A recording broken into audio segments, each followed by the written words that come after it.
আপনি তো বোধহয় কোন সালে জানি আপনি ওই বিজেপির মেম্বার ছিলেন? কত সালে? 2014 সালে আমি বিজেপির মেম্বার ছিলেন।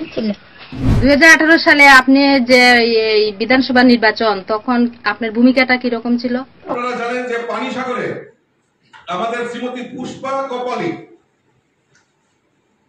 কপালি তাকে পানিসাগরের প্রার্থী করা হয়েছিল দক্ষিণ পানিসাগর এলাকায়।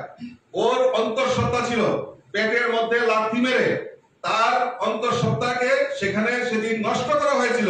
এটা আমাদের কথা নয়, এটা আমাদের পত্রপত্রে এভিডেন্স হয়েছে। পুরা মিথ্যা কথা। সুনীল ধরে আমার নিয়ে জিলিমিলি খেলছে উদ্দা, মানে চলো পাল্টাইবার লেগে খেলা হয়েছে। সম্পূর্ণ মিথ্যা কথা, সম্পূর্ণ মিথ্যা কথা। কে বলছেন? সুনীল ধরে যে আমার টিভিতে তুলেছে, এটা সম্পূর্ণ মিথ্যা কথা। সুনীল দেওধর? আচ্ছা আচ্ছা।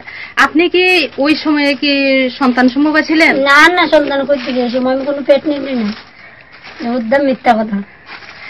তারা আমার নিয়ে জিনিমিনি খেলছে, আমার চলো পাল্টে মানে সিপিএম রে পাল্টাইবার লাগে কইছে বিজেপি আইলে খুব ভালো, আমার ঘর দিব, সপ্তাহ দিব। তাহলে আপনাকে নিয়ে এমন কুৎসা রাজনীতি তারা করেছে না?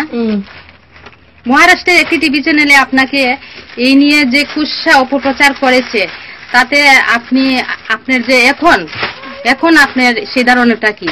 আমার তো মনে হয়েছে আমি কই না, আমি যাই গেছি সিপিএম দলকে যোগদান দিয়ে আমি 21 জন লইয়া গেছি, আমি সমর্থন করছি গত 28 তারিখ।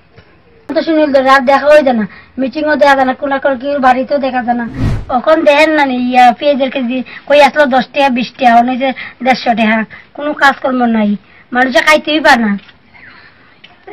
রেগার কাজ নাই। রেগার কাজ করলে 320 টাকা করে হাজিরা করে দিব, কই 320 টাকা বাতাও নাই। সবাই তো আমার উপরে সবাই কিতাবে তোর উপরে তুই করলে 300 টাকা করে বাতা 300 টাকা রেগার কাজ, বাতা 2000 টাকা করে দিবে, কই কিছুই তুই পারলি না করতে। আর আমি অনেক লজ্জা মুখ দেখাতে পারি না, আমি এখন আইসি সিপিএম।